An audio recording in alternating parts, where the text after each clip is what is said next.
Welcome to another episode of the International News Wrap, your go-to source for global updates presented exclusively by One India. In today's edition, we bring you a wide range of stories, from the groundbreaking mission launched by China, aimed at collecting rocks and soil from the far side of the moon, to the eruption of fresh gang violence in Haiti, just a day after the appointment of the new Prime Minister.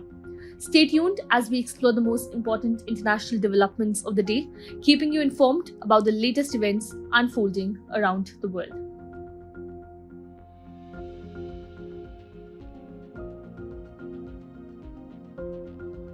China embarked on a groundbreaking mission as it launched an unmanned spacecraft aimed at collecting rocks and soil from the far side of the moon. Departing from the Wenchang Space Launch Center in Henan, the Long March 5 rocket carried the Chang'e 6 probe, weighing over 8 metric tons, marking China's pioneering attempt in this endeavor.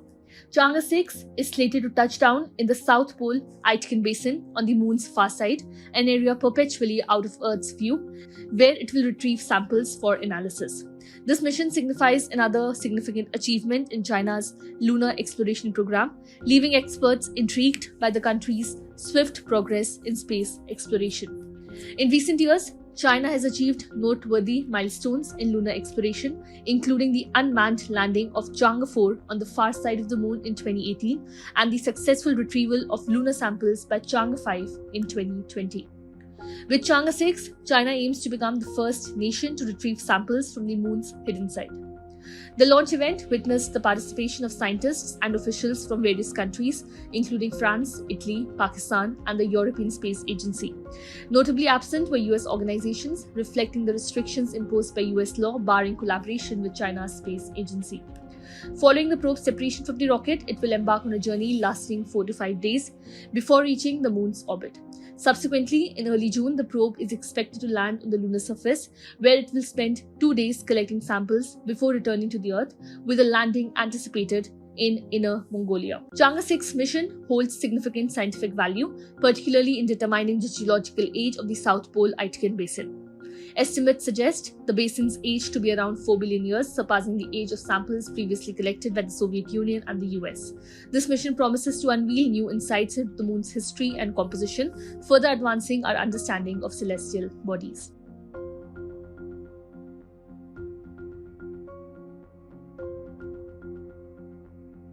The Iran-aligned Houthi militia in Yemen, known for its disruptions to global shipping in solidarity with Palestinians, has extended an unexpected offer to students suspended from US universities for participating in anti-Israeli protests. In response to demonstrations across American campuses condemning Israel's actions in Gaza, the Houthis have expressed solidarity and invited affected students to continue their studies at Sana'a University. As protests escalate in the US, with demands for President Joe Biden to intervene and calls for divestment from companies supporting Israel, several institutions, including prestigious Columbia University, have resorted to police intervention to quell unrest. In contrast, Sana'a University, under Houthi control, has embraced the cause of Palestinian solidarity, offering a refuge for affected students. In a statement applauding the students' stance and decrying the suppression of freedom of expression in Western academia, Sana'a University's board extended a warm invitation to US and European students seeking refuge. The gesture, however, elicited a wave of sarcasm from Yemeni social media users, highlighting the irony of American students seeking sanctuary in a country grappling with its own challenges. The Houthi militia's offer comes amid heightened tensions between the group and Western powers, with the US and Britain reclassifying them as terrorist organizations due to their attacks on vessels in the Red Sea region. Despite the geopolitical complexity, Sana'a University remains steadfast in its commitment to supporting the Palestinian cause and offering sanctuary to students in need.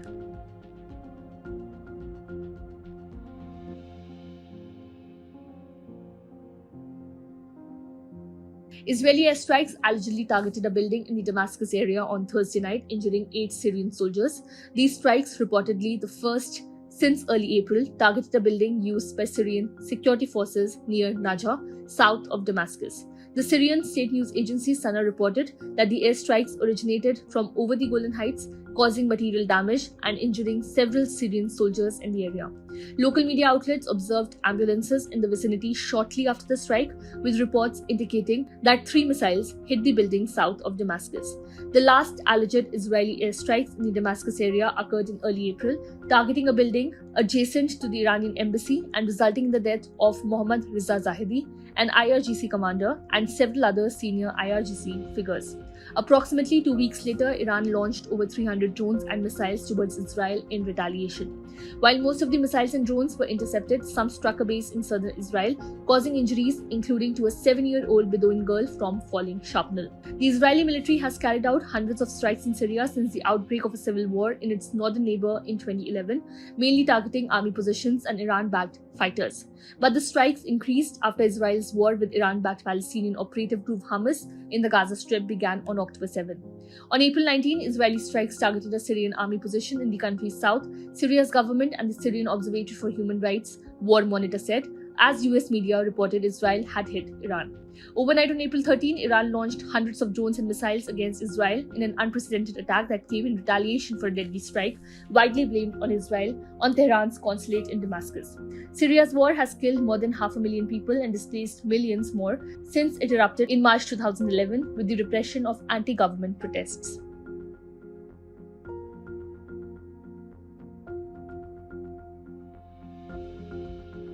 Police in Paris entered France's prestigious Sciences Po University on Friday and removed student activists who had occupied its building in protest against Israel's conduct in its war against Hamas in Gaza.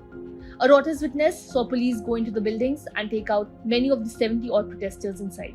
Unlike in some college campuses across the US, the French protests have been peaceful and there were no signs of violence as the students were brought out of the building. Sciences Po University has become the epicenter of French student protest over the war and academic ties with Israel, which have spread across France but have remained much smaller in scale than those seen in the US.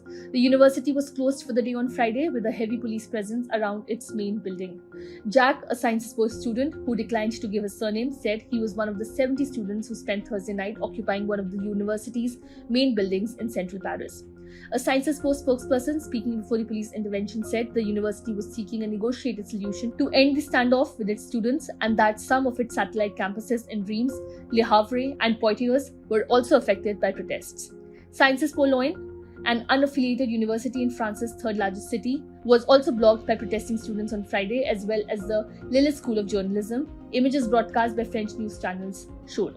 Sciences Po's director, Jean Basseres, on Thursday rejected demands by protesters to review its relations with Israeli universities, prompting protesters to continue their movement with at least one person entering a hunger strike, according to a student speaking on behalf of the protesters.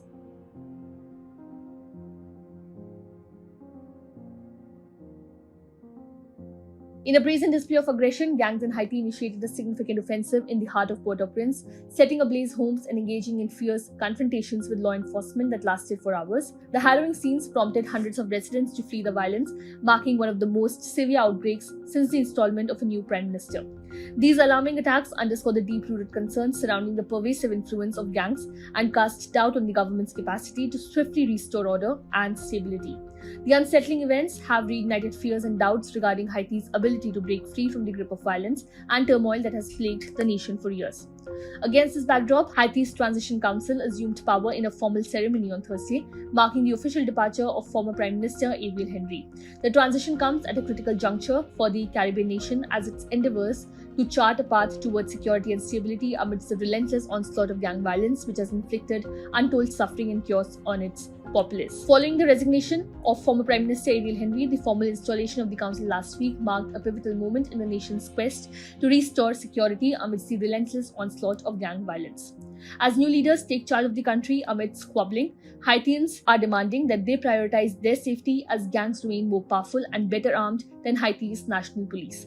More than 2,500 people have been killed or injured from January to March of this year, a more than 50% increase compared with the same period last year, according to the UN.